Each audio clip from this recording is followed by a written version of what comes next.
저희들 함께 하나님 말씀 찾겠습니다. 오늘 함께 나눌 하나님의 말씀은 고린도전서 10장 6절에서 12절까지 말씀입니다. 성경책 혹은 앱을 여셔서 우리 한 절씩 교독하겠습니다. 고린도전서 10장 6절에서 12절까지 말씀입니다. 제가 먼저 6절 말씀 읽겠습니다. 여러분들 7절 말씀 이렇게 번갈아서 읽어주시면 좋겠습니다.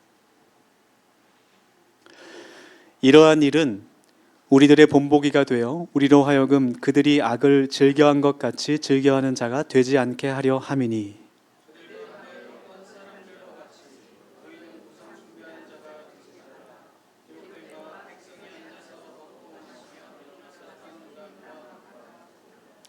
그들 중에 어떤 사람들이 음행하다가 하루에 23,000명이 죽었나니 우리는 그들과 같이 음행하지 말자.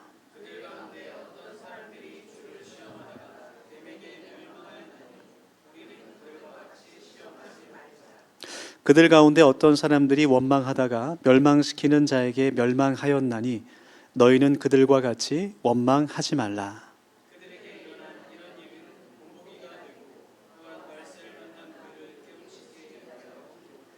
12절 같이 읽겠습니다. 시작. 그런즉 선줄로 생각하는 자는 넘어질까 주의하라. 아멘. 네, 우리 옆에 분 인사하면서 마음을 활짝 좀 열기 원하는데요. 이렇게 축복합시다. 중심을 똑바로 잡으십시오. 이렇게 이야기합시다. 네, 좋습니다. 우리가 살아가면서 좌로나 우로나 치우치지 않고 늘 하나님께 중심을 둘 수 있기를 원합니다. 네, 좀 춥죠? 잠깐 껐다가 또 키면 좋겠어요. 어렸을 때 놀이공원에 가면 그 거울의 집이 있습니다. 네, 거울의 집. 보통 보면 이제 거울의 집 입구에 그 바깥에 여러 거울들이 세워져 있는데 어떤 거울은 이렇게 볼록하게 튀어나온 거울도 있고 어떤 거울은 좀 오목하게 들어가 있는 거울도 있고 이렇게 굴곡이 있는 S자 거울도 있어요. 그래서 그 거울에 이제 아이들이 자신의 모습을 비춰보면 평소에 보지 못한 그 재밌는 모습이 나타나죠. 어떤 거울에서는 네, 얼굴만 이렇게 길쭉하게 나오기도 하고 어떤 거울 앞에 가면 이렇게 갑자기 다리가 확 길어지기도 하고 네, 그런 재밌는 모습을 보게 됩니다. 거울은 우리의 모습을 보여주는 것인데 그래서 어떤 거울을 사용하는지에 따라 우리의 모습이 다르게 보일 수 있습니다. 그런 의미에서 이 하나님의 말씀은 거울과 같다. 하나님의 말씀은 우리를 비추는 거울과 같다. 그렇게 생각할 수 있을 것 같아요. 하나님께서 창조하신 하나님의 형상을 닮은 우리들의 본래의 모습을 우리들에게 비춰주시고 또 우리가 진리의 말씀을 발견할 수 있도록 우리에게 은혜를 주시기도 합니다. 살아가면서 무엇이 선한 것이고 악한 것인지 분별할 수 있는 지혜도 우리가 얻게 됩니다. 그래서 오늘 함께 이 하나님의 말씀을 나누면서 우리를 구원으로 인도하시고 우리에게 진리를 보이시는 우리를 생명으로 인도하시는 그 하나님의 마음을 우리가 발견할 수 있기를 원합니다.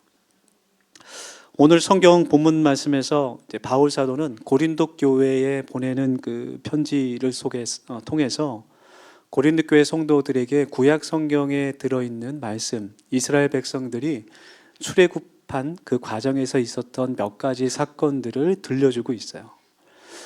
이집트에서 나와서 가나안 땅으로 가는 그 광야길의 여정에 대해서 이야기를 들려주고 있습니다. 이스라엘 백성들이 모세를 통해 하나님의 능력과 은혜로 애굽에서 이집트에서 벗어나서 하나님께서 아브라함에게 약속하신 그 가나안 땅을 향해 40년 동안 여행을 하게 되죠. 그 40년간의 그 광야길 여정 가운데 참 많은 그런 하나님의 은혜를 경험하게 돼요. 하나님께서 낮에는 구름 기둥으로 너무 뜨겁지 않도록 보호하시고 밤에는 불 기둥으로 또 따뜻하게 해주시고 그들이 배고프고 줄이고 목마를 때마다 만나와 메추라기를 주시고 또 반석에서 샘물이 나게 하시는 그런 은총을 허락해 주십니다. 그렇게 놀라운 하나님의 은혜를 경험했지만 이스라엘 백성들이 반복해서 하나님을 원망하고 또 모세를 원망하고 불평하면서 다시 애굽으로 돌아가면 좋겠다, 그런 이야기를 하는 그 모습들이 많이 보입니다. 바울이 그것을 얘기하고 있어요. 그래서 오늘 6절 말씀에서 그런 일을 우리의 거울로 삼아야 된다라고 말하는 그런 일이라는 것은 그 이스라엘이 광야에서 하나님을 의지하지 못했고 배반했던 그 사건들을 뜻하는 거예요. 마치 거울처럼 그것들을 잘 살펴보고 그 이스라엘의 역사 가운데 우리의 모습들이 보이지 않는지 잘 돌이켜봐야 한다라는 것입니다. 여러분, 성경이라는 것은 고전 책이 아닙니다. 옛날 이야기가 좋은 교훈이 들어있는 그런 책이 아니라 하나님의 진리와 능력의 말씀으로 우리를 구원으로 생명으로 인도하는 하나님의 은혜인 줄 믿습니다.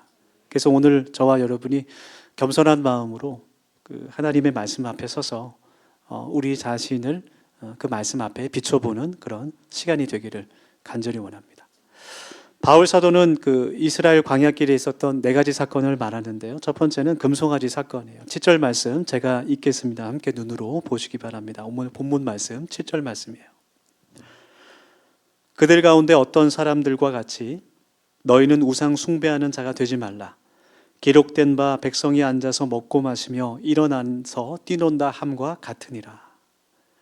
이 말씀은 출애굽기 32장에 기록된 말씀인데 모세가 하나님의 증거판 곧 그 10계명을 받기 위해서 산에 올라갔을 때, 금식을 하고 산에 올라갔을 때 아무리 시간이 지나도 모세가 돌아오지 않자 이스라엘 백성들이 모세의 형 아론에게 모세가 아무런 소식도 없으니 우리를 애굽에서 인도하여 낸 그 신의 형상을 만들라, 그렇게 요구를 해요. 그래서 이스라엘 민족이 금부치를 모아서 금송아지를 만들고 그 주위를 빙글빙글 돌며 춤추며 그 우상에게 절하고 숭배하는 사건이 일어납니다. 하나님께서 그것을 보시고 진노하셨어요. 그래서 그 모든 백성들을 죽이려고 하실 때 모세의 간절한 기도로 하나님께서 용서하시게 됩니다. 또 두 번째 사건은 시딤에서 있었던 그 음행의 사건인데요. 8절 말씀 제가 읽겠습니다. 오늘 본문 8절 말씀입니다. 그들 중에 어떤 사람들이 음행하다가 하루에 23,000명이 죽었나니 우리는 그들과 같이 음행하지 말자. 이것은 민수기 25장에 기록된 사건인데 이스라엘 민족이 광야길에서 시딤이라는 곳에 머물 때에 그곳에 거주하고 있었던 모압 사람들과 만나게 됩니다. 모압 여인들과 만나게 돼서 음행을 저지르게 돼요. 그리고 성경은 항상 음행이 우상 숭배로 이어지게 됩니다. 그 모압 사람들이 믿었던 우상이 이스라엘 백성 가운데 들어오게 됩니다. 어떤 한 이스라엘 남자가 그 모압 여자를 데리고 자신의 천막에 들어가는 것을 보고 비느하스라는 사람이 창을 들고 따라가서 그들을 죽이는 사건이 있었어요. 그때 하나님께서 이스라엘에게 내리신 전염병이 그치게 된 그런 사건이 이 민수기 25장의 음행 사건입니다. 계속해서 반복해서 우리는 그들과 같이 하지 말자, 그런 말씀이 나오죠. 그래서 구약 성경에 기록된 그 말씀을 비추어 보면서 우리를 돌이키자라는 그러한 메시지죠. 세 번째로 고린도 교회가 거울로 삼아야 했던 사건은 불뱀 사건인데요. 9절 말씀 제가 읽겠습니다. 성경 9절 말씀입니다. 그들 가운데 어떤 사람들이 주를 시험하다가 뱀에게 멸망하였나니 우리는 그들과 같이 시험하지 말자라는 말이에요. 민수기 21장에 나오는 말씀인데 이스라엘 백성들이 호르산에서 에돔 땅으로 가는 길에 짧은 길이 좀 많이 험난했나 봐요. 이렇게 긴 길을 돌아가게 되는데 덥고 배고프고 굶주린 상태에서 백성들이 원망을 하기 시작합니다. 모세에게 왜 우리 민족을 이집트에서 끌고 와서 이 고생을 시키느냐. 우리가 이렇게 목이 마르고 배가 고프고 이 사막에서 죽을 지경이 되지 않았느냐. 차라리 다시 애굽으로 돌아가자. 거기에서는 우리가 그래도 먹고 살 수 있지 않았느냐. 막 그런 원망들을 말해요. 왜 우리를 데리고 나 죽게 만드느냐. 하나님께서 그 불평과 원망을 들으시고 불뱀을 보내셔서 그 불뱀에게 물린 사람을 죽게 하십니다. 모세가 간절히 하나님께 기도했을 때 하나님께서 장대에 놋뱀을 달아놓고 그것을 바라보는 사람마다 구원을 얻게 된다 말씀해 주시죠. 그 장대에 달린 놋뱀이 예수 그리스도를 상징하는 그런 사인이었죠. 표지였죠. 여러분, 오직 예수 그리스도를 바라볼 때 우리에게 영원한 삶, 또 하나님의 위로와 능력이 있게 된다는 것을 우리가 기억할 수 있기 원합니다. 마지막으로 그 가나안 땅을 정탐한 결과를 듣고 하나님을 원망하는 사건이 있어요. 10절 말씀 제가 읽습니다. 그들 가운데 어떤 사람들이 원망하다가 멸망시키는 자에게 멸망하였나니 너희는 그들과 같이 원망하지 말라. 이제 민수기 14장 말씀을 보면 가나안 땅 앞에 서서 그 땅을 정탐하는 사건이 일어나게 되는데 여호수아와 갈렙 이외에는 모두 부정적인 그런 보고를 합니다. 우리는 그곳에 가면 죽을 것이다. 크고 장대한 사람들이 있어서 그 땅을 차지할 수 없을 것이다. 하나님께서 그 말을 듣고 이렇게 말씀하세요. 이 백성이 어느 때까지 나를 멸시하겠느냐.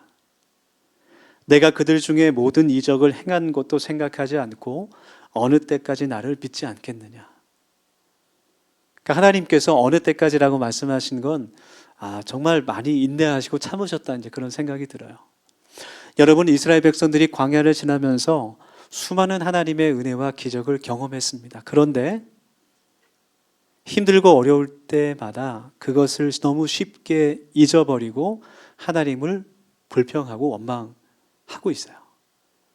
여러분, 우리도 생각해 보면 우리의 인생 가운데, 우리의 삶 가운데 많은 하나님의 은혜와 기적이 있었습니다.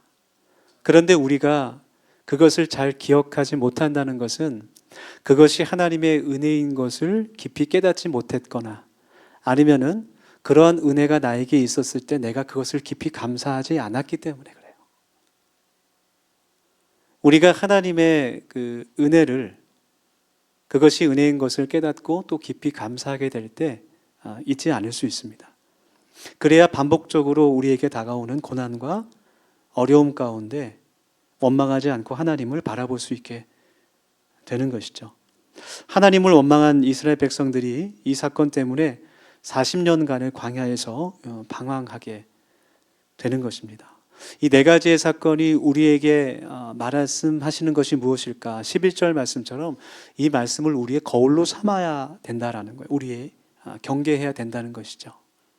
그래서 이 출애굽 사건에서 끊임없이 하나님께 불순종하고 하나님을 원망하고 하나님 대신 우상을 믿는 그 이스라엘의 모습을 보면서 저와 여러분의 모습이 별반 다르지 않다는 것을 우리가 깨달아야 됩니다. 우리의 삶이 힘들고 어려우면 우리는 이제 하나님을 원망하기도 하고 우리의 믿음이 흔들리기도 하죠. 왜냐하면 우리가 하나님께 우리의 모든 소망을 두지 않고 이 세상에 초점이 맞춰져 있기 때문인지 모르겠어요. 여러분, 우리가 우리의 인생을 짧든 길든 우리의 인생을 되돌아보면 참 힘들고 고단한 삶이라는 생각이 듭니다. 우리 슬며시 눈치채지 못하게 옆에 분 얼굴 한번 살짝 바라볼까요? 참 고단하고 힘든 삶이 느껴져요. 제가 지금까지 만난 그 많은 분들 가운데 그런 분을 보지 못했어요. 목사님, 제 인생이 참 평안하고 늘 즐겁고 뭐 크고 작은 어려움이 없습니다. 이렇게 말하는 분은 한 번도 만나보지 못했습니다. 쉬운 인생은 없습니다. 때로는 경제적인 어려움 때문에 참 마음이 아프기도 하고 또 가족들이 어려움을 주기도 하고 관계의 어려움을 겪을 수도 있고 늘 우리의 삶이 불안과 고통과 염려와 걱정으로 가득 찬 것 같이 느껴지기도 해요. 특별히 우리 청소년들, 청년 세대들, SNS를 하다 보면 나만 그런 것 같아요. 다른 사람들은 다 화려하고 즐겁고 잘 사는 것 같은데 나만 이렇게 힘들고 어려운 삶을 사는 것 같이 비교가 돼서 그렇게 많이 느낀다고 합니다. 우리가 우선 이 땅에서의 우리의 삶이 유한하고 영원하지 않고 하나님의 그 나라를 소망으로 바라봐야 된다는 것을 먼저 기억할 수 있어야 됩니다. 여러분, 하나님의 말씀이 우리에게 힘과 능력이 되는 것은 우리에게 영원한 생명을 주시는 은혜가 있기 때문이죠. 우리는 그것을 믿지만 하루하루 눈에 보이는 삶을 살아가다 보면 정말 이 세상이 전부인 것처럼 살아갈 때가 많습니다. 그런데 하나님의 말씀은 우리에게 영원한 삶이 있다는 것을 선포합니다. 그래서 하나님의 말씀은 때로는 우리를 위로하거나 그렇게 평안하게 하지 않는 말씀들이 많은 것 같아요. 하나님의 말씀이 지금 나에게 큰 위로와 평안이 되지 않을 때가 많습니다. 그렇지만 우리가 잘 생각해야 돼요. 하나님의 말씀은 그 말씀의 목적이 우리에게 위로와 평안을 주시기 위한 것이 아니에요. 하나님의 말씀은 우리에게 영원한 생명을 주시는 하나님의 은혜요, 능력인 줄 믿습니다. 우리가 그 말씀 속에서 위로받고 평안을 얻는 것은 내가 믿음을 통해 얻는 열매의 결과이고, 하나님의 말씀은 우리에게 영원한 생명을 주시는, 구원을 주시는 하나님의 진리요, 사랑과 은혜입니다. 물론 우리가 이 땅에서 살아가면서 늘 평안하고 행복한 삶을 사는 것이 우리 모두 소망이죠. 그러나 성경은 이 세상의 전부가 아니라 우리에게는 영원한 하나님의 나라, 천국이 있다라는 것을 가르쳐 주십니다. 할렐루야. 네, 그럼에도 불구하고 하나님께서 우리에게 많은 복을 주시죠. 그래서 우리가 영원한 하나님 나라가 있기 때문에 40년 광야 같은 우리의 인생길에 어떠한 고난과 어려움이 온다고 해도 하나님을 원망하거나 다른 것을 바라보지 않는 그런 인생이 되기를 원합니다. 여러 가지 유혹이 올 때 한 분이신 하나님만을 바라보는 우리 더세움 가족들이 되기를 간절히 축복합니다. 그것을 위해서 우리가 12절 말씀을 주목해야 돼요. 함께 오늘 본문 마지막 절인 12절 말씀을 같이 한번 다시 읽어보겠습니다. 시작. 그런즉 선줄로 생각하는 자는 넘어질까 조심하라. 스스로 서 있다고 생각하는 사람은 스스로 지혜가 있다라고 생각하는 사람이에요. 고린도에 그러한 성도들이 많았습니다. 나는 아무런 문제가 없다라고 스스로 믿는 사람입니다. 그것을 경계하라는 거예요. 지금 이 말씀을 듣고 있는 이 고린도 교회 성도들은 고린도 지역은 상업과 무역을 발달하고 또 굉장히 성적으로 음란한 지역이었어요. 여러 가지 유혹이 많았습니다. 또 교회 안에 영적인 은사들이 많아서 오히려 그것 때문에 다툼과 갈등이 일어나고 서로 당을 짓고 스스로 교만한 사람들이 많이 나타났습니다. 그래서 그리스도 안에 한 몸을 이루어야 되는 교회 공동체가 분열하고 서로 다투고 송사하고 우상에게 드렸던 재물을 먹는 그런 일들이 많이 일어났어요. 그래서 바울 사도는 사랑의 마음으로 고린도 교회에게 스스로 지혜 있다 여기지 말고 교만하지 말고 넘어질까 주의하라 이렇게 권면하고 있는 것이죠. 넘어진다는 것이 어떤 의미일까? 넘어진다는 것은 하나님을 믿는 믿음을 잃어버린다는 겁니다. 하나님도 알고 내가 성경도 알지만 세상의 여러 가지 유혹 때문에 그 하나님을 믿는 마음을 잃어버린다는 것이죠. 그래서 넘어진다는 것을 다른 말로 하면 실족한다라는 말이에요. 발을 잘못 헛디뎌서 곧바로 쭉 가야 되는데 좌로 우로 치우치게 돼서 발을 헛디뎌서 넘어지는 그것이 실족입니다. 그렇다면 우리가 우리의 신앙의 길 위에서 광야 같은 인생길에서 어떻게 하면 넘어지지 않고 치우치지 않고 하나님께서 인도하시는 그 길을 잘 갈 수 있을까? 첫 번째는 예수 그리스도를 우리의 마음에 영접하고 성령 하나님과 동행하는 삶을 살아야 됩니다. 기독교는 하나님을 믿는 종교가 아니에요. 하나님과 함께 동행하는 종교입니다. 요한복음 11장 9절에서 10절 말씀 제가 읽습니다. 화면에 있어요. 예수께서 대답하시되 낮이 12시간이 아니냐 사람이 낮에 다니면 이 세상의 빛을 봄으로 시족하지 아니하고 밤에 다니면 빛이 그 사람 안에 없는 고로 실족하느니라 라고 말씀해요. 이 말씀에서 빛이라는 것은 예수 그리스도를 뜻합니다. 그래서 사람이 빛 가운데 다니면 아무리 캄캄한 밤이라고 할지라도 시족하지 않을 수 있죠. 그러나 아무리 환한 대낮이라고 해도 예수님과 함께 동행하지 않으면 유혹에 끌려갈 수도 있고 내가 잘못된 길을 헛디딜 수도 있다라는 말씀이에요. 그래서 여러분, 우리가 예수 그리스도를 우리 마음에 모시며 살아갈 수 있길 원합니다. 그것을 영접이라고 말하죠.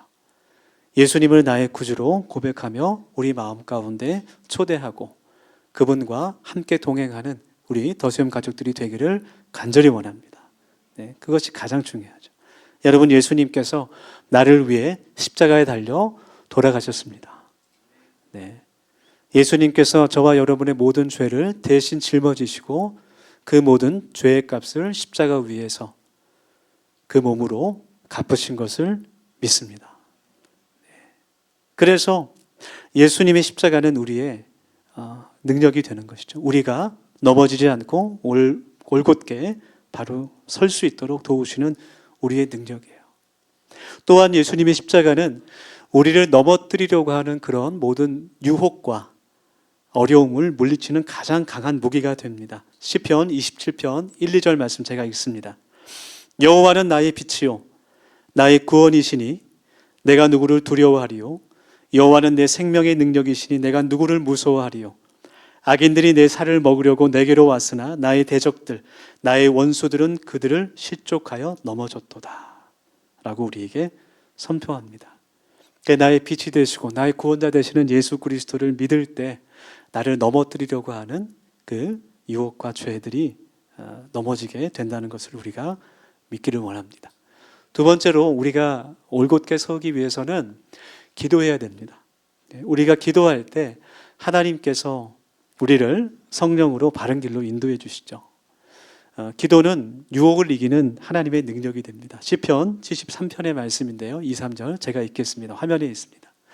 나는 거의 넘어질 뻔하였고 나의 걸음이 미끄러질 뻔하였으니 이는 내가 악인의 형통함을 보고 오만한 자를 질투하였음이로다 라고 말씀해요. 이 시편의 저자가 내가 넘어질 뻔했다, 내가 실족할 뻔했다 그렇게 고백합니다. 그 전체의 말씀을 이제 읽어보면 알 수 있는데 그 이유는 악인의 형통함 때문이에요. 나는 하나님을 믿는 의인인데 왜 하나님을 믿지도 않고 저렇게 악한 죄를 저지르는 저 사람들이 나보다 왜 더 잘 살고 형통한 삶을, 건강한 삶을 살아갈까? 그것을 보면서 나도 하나님을 원망하고 싶고 하나님께서 나를 사랑하신다고 하는데 왜 내가 저 사람들보다 더 못한 것일까? 그런 불평이, 질투가 생겼기 때문이죠. 그래서 그 뒤에 말씀을 보면 비로소 그가 하나님의 성전에 들어가서 기도할 때 하나님의 뜻을 깨닫게 됩니다. 그것은 두 가지인데 첫 번째는 악인의 결국은 멸망이고 의인의 결국은 영원한 생명이라는 사실이에요. 여러분, 우리가 기도할 때 하나님께서 우리에게 깨닫게 하시는 은혜가 있습니다. 우리가 세상의 형통함 또 유혹, 쾌락을 바라보면서 흔들리게 될 때 나도 저렇게 비트코인을 샀어야 되는데 그때 그 주식을 샀어야 되는데 저희 큰아들이 그렇게 얘기해요. 은호가 그 주식에 관심이 많은데 아빠 시드머니가 없어.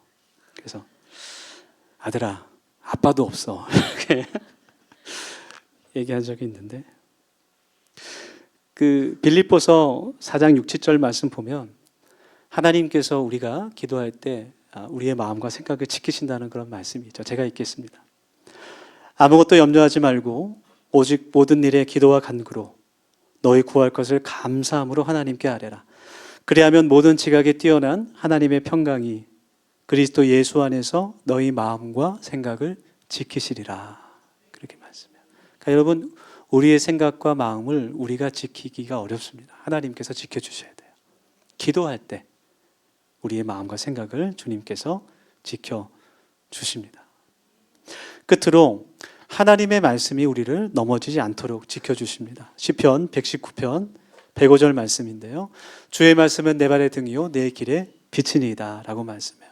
하나님의 말씀이 내가 가야 할 그 인생의 길을, 방향을 비춰주신다는 거예요.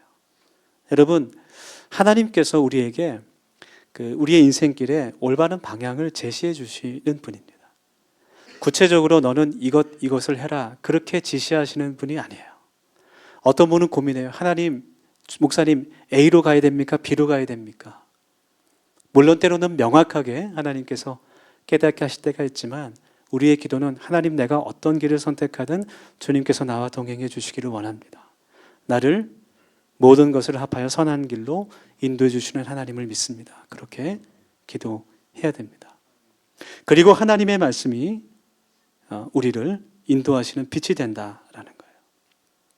그래서 여러분, 하나님의 말씀을 붙잡고 세상에서 살아갈 수 있기를 원합니다. 특별히 하나님의 말씀을 교회 안에서만, 이 예배 가운데서만 우리가 붙잡는 것이 아니라 우리의 직장에서, 가정에서, 또 학교에서 그 말씀을 묵상하고 실천하고 순종하는 사람이 되기를 간절히 원합니다. 그 은혜가 우리에게 있을 때 우리가 넘어지지 않고 온전하게 서 있는 하나님의 복된 자녀가 될 줄 믿습니다. 오늘 하나님의 말씀은 서 있는 줄로 생각하지 말고 넘어질까 주의하라라고 우리를 권면합니다. 우리 말씀을 통해서 예수님을 우리 마음에 영접하고 또 우리가 성령님의 도우심을 간구하며 기도할 때, 또 하나님의 말씀을 묵상할 때 우리가 하나님의 그 선한 길로 인도함을 받게 될 줄 믿습니다. 좌로나 우로나 치우치지 않는 우리 더시엄 가족들이 되시기를 예수님의 이름으로 축원합니다. 우리 같이 이 시간 기도하겠습니다. 세 가지 기도 제목 가지고 우리 말씀 마음에 심으면서 간절한 마음으로 함께 1분 정도 통성으로 기도합시다. 첫 번째로 기도할 때 하나님의 말씀이 거울이 되어 우리를 비추는 빛이 되기 원합니다. 오직 진리의 말씀만이 우리의 거울이요 우리의 삶을 인도하는 나침판이 되게 하옵소서. 두 번째로 기도합시다. 하나님, 겸손한 마음으로 예수님을 내 마음에 모시며 말씀과 기도로 굳게 서 있는 복된 우리 더시엄 교회 되기를 원합니다. 그렇게 기도합시다. 세 번째로 우리 기도합니다. 하나님, 다가오는 온 가족 수련회에 큰 은혜를 주시고 우리 더시엄 모든 가족들의 마음을 열어줘서 모두 함께 참여해서 하나님을 경험하는 시간 되게 하옵소서. 주님, 주관하여 주시옵소서. 우리 함께 1분 정도 결단하며 같이 기도하겠습니다. 하나님, 지금도 우리들을 바라보시고 또 이곳으로 인도해 주신 그 하나님의 은혜를 감사하며 이 시간 기도하며 나아갑니다. 하나님, 예수 그리스도를 우리의 구주로 고백하며 이 시간 하나님을 영접하길 원합니다. 하나님, 우리 마음 가운데 찾아오셔서 우리와 동행해 주시고 또 하나님, 성령 하나님께서 우리를 도우셔서 늘 기도함으로 우리가 모든 유혹을 이길 수 있도록 주님 도와주시고 하나님의 옳은 길로 하나님 자라나로 주시지 않고 그 길로 걸어갈 수 있는 아버지 복된 하나님의 백성들을 세워줄 수 있도록 인도하여 주시옵소서. 하나님의 말씀을 붙잡고 살아가는 복된 하나님의 자녀가 되기를 원합니다. 아버지 하나님, 세상 다른 유혹에 다른 것을 의지하셔도 도와주시고 나에게 생명을 주시는 그 하나님을 바라보며 살아갈 수 있는 복된 하나님의 자녀 될 수 있도록 하나님 인도하여 주시옵소서. 하나님께서 우리가 넘어졌다 할지라도 나를 다시 일으키시고 하나님 치료하시고 회복시키신다는 것을 믿음으로 살아갈 수 있는 우리 복된 것을 교회되게 하여 주시고 하나님, 이번 공가족 수련회 기쁜 영으로 함께 참여해서 아버지 깊은 하나님의 은혜를 누릴 수 있는 환경으로 하나님 인도하여 주시옵소서. 인도하시옵소서. 감사합니다.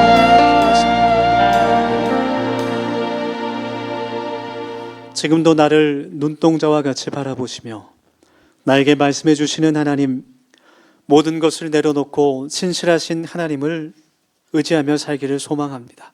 주님, 우리를 긍휼히 여겨 주시옵소서. 우리 모두가 믿음의 반석 위에 굳게 세워지는 교회가 되게 하시고 오직 예수님의 사랑과 은혜를 의지하며 성경으로 또 기도로 사는 하나님의 사람 되기를 원합니다. 우리의 모든 것을 아시고 우리를 인도하시는 선한 목자 되신 예수 그리스도 이름으로 기도드립니다.